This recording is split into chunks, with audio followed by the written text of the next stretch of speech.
கடவுள் நமக்கு அடைக்கலமும் ஆற்றலுமாய் உள்ளார். இடுக்கணுற்ற வேளைகளில் நமக்கு உற்ற துணையும் அவரே.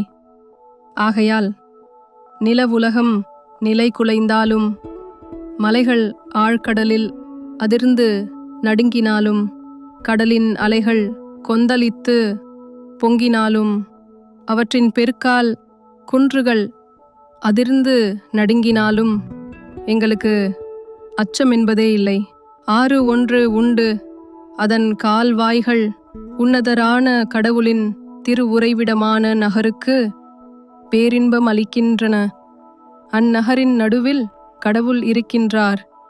அது ஒருபோதும் நிலை குலையாது.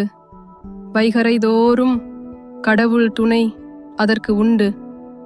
வேற்றினத்தார் கலக்கமுற்றனர், அரசுகள் ஆட்டம் கண்டன.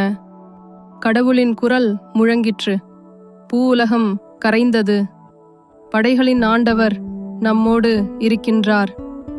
யாக்கோபின் கடவுளே நமக்கு அரண். வாரீர், ஆண்டவரின் செயல்களை காணீர். அவர் உலகில் ஆற்றியுள்ள திகைப்பூட்டும் நிகழ்ச்சிகளை பாரீர். உலகின் கடையெல்லை வரை போர்களை தடுத்து நிறுத்துகின்றார். வில்லை ஒடிக்கின்றார், ஈட்டியை முறிக்கின்றார், தேர்களை தீக்கு இரையாக்குகின்றார். அமைதி கொண்டு நானே கடவுள் என உணர்ந்து கொள்ளுங்கள். வேற்றினத்தாரிடையே நான் உயர்ந்திருப்பேன். பூவுலகில் நானே மாட்சியுடன் விளங்குவேன். படைகளின் ஆண்டவர் நம்மோடு இருக்கின்றார். யாக்கோபின் கடவுளே நமக்கு அரண்.